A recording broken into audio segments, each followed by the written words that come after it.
పెంపుకు మోడీ ఇష్టం, మాకు అవకాశం ఇస్తే చాలు, బీసీ రిజర్వేషన్ల కోసం మళ్ళీ ఢిల్లీకి రాను. ఢిల్లీ ఏంది బీసీ మహాధర్నాలో సీఎం రేవంత్ జంతర్ మంతర్ దగ్గర బీసీ నేతలతో కలిసి ధర్నా. ప్రధాని మోదీ విషయంలో ముఖ్యమంత్రి రేవంత్ రెడ్డి మరోసారి ఆసక్తికర వ్యాఖ్యలు చేశారు. ఢిల్లీలో బీసీ ధర్నాలో ఆయన పాల్గొన్నారు. తెలంగాణలో రిజర్వేషన్లను పెంచుకునేందుకు అనుమతిస్తే 10 లక్షల మందితో సభ పెట్టి సన్మానిస్తానని ప్రకటించారు. రేవంత్ రెడ్డి చేసిన వ్యాఖ్యలు ఇటు రాజకీయ వర్గాలతో పాటు సొంత పార్టీలోనూ చర్చనీయాంశంగా మారాయి. ఏమని చెప్పిండు అంటే, తెలంగాణలో రిజర్వేషన్లు పెంచుకునేందుకు అనుమతిస్తే రాజ్యాంగం ప్రకారం జరుగుతుంది. ముందుగా భారతీయ జనతా పార్టీకి పోతున్నా అని చెప్పడానికి మొదటి సంకేతం. నేను వస్తా, మీరు ఈ 10 లక్షల మందిని తీసుకొస్తా, నా బలమేందో చూడురి, ఆ తర్వాత జాయిన్ చేసుకోరు. ఎందుకు అంటే మీ పార్టీకి సంబంధించిన కిషన్ రెడ్డో బండి సంజయో లేకపోతే ఇంకో ఆయన మాటలు పట్టించుకోకూరి. కాంగ్రెస్ పార్టీ ఎట్లాగూ నన్ను ముఖ్యమంత్రి పీఠం నుండి దిప్పేస్తుంది. మీనాక్షి నటరాజన్ అయితే ఎట్లాగొచ్చింది కాబట్టి పూర్తి స్థాయిలో కూడా నేను రావడానికి సిద్ధంగా ఉన్నా, నా బలం కూడా మీకు చూపెట్టాలి కాబట్టి మీరు రిజర్వేషన్లు పెంచుర్రి, నేను రాకపోతే అడుగుర్రి అన్నట్టుగా మారిపోయింది ఈడ సినిమా. ఇప్పుడు బీసీ రిజర్వేషన్లకు సంబంధించి పోరాటం చేయడం చాలా అద్భుతమైన పరిణామం, మంచి పరిణామం, దాన్ని ఎవ్వరు కాదనట్లేదు. బీసీ ఉద్యమానికి సంబంధించి కూడా చాలా గొప్పది, అన్ని వర్గాలకు న్యాయం జరగాలి.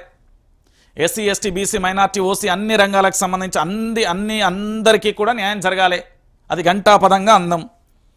కానీ 10 లక్షల మందితోని మోదీకి ఎందుకు సన్మానం చేయాలి అంటే, ధర్నాలు తెలంగాణ ప్రాంత బిడ్డలై, నిరసనలు తెలంగాణ ప్రాంత బిడ్డలై, ప్రభుత్వం మీద ఒత్తిడి తేవడానికి విపక్షాల పని, ఫైనల్గా మాత్రం బీజేపీ కండువ కప్పుకోవడానికి సిద్ధపడ్డాడు అని అనుకోవచ్చా?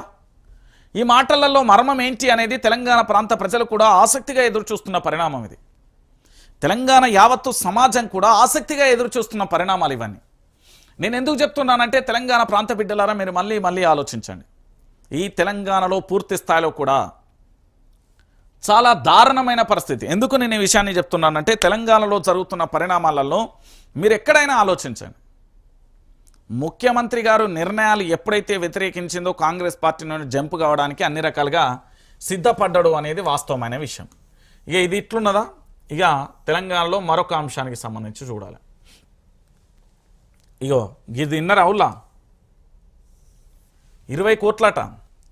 సిఎండి పోస్టుకు 20 కోట్ల బేరం, డైరెక్టర్ పోస్టుకు 2 కోట్లు, గ్రేటర్లోని ఓ డిఈ పోస్టుకు 40 లక్షలు, విద్యా సంస్థలో ఉన్నత పదవుల కోసం లంచాలు, ఏఈ బదిలీలకు పెద్దల అనుమతి తీసుకోవాల్సిందే. 9, 10వ తేదీలలో డైరెక్టర్ ఆ పోస్టులకు ఇంటర్వ్యూలు అంటూ కూడా చెప్పిన పరిస్థితి కనబడుతుంది. ఇక విద్యుత్ శాఖకు సంబంధించి చదువుకొని అక్కడ ఉద్యోగం తెచ్చుకొని వాళ్ళ ప్రమోషన్ల కోసం, ఉన్నత పదవుల కోసం లంచాల పంచాయతీ. ఆయన పేరేం పేరు ఉండే, సిబిఐ మాజీ జేడి లక్ష్మీనారాయణ వాళ్ళు ఒక సర్వే చేసిళ్ళు తెలంగాణలో.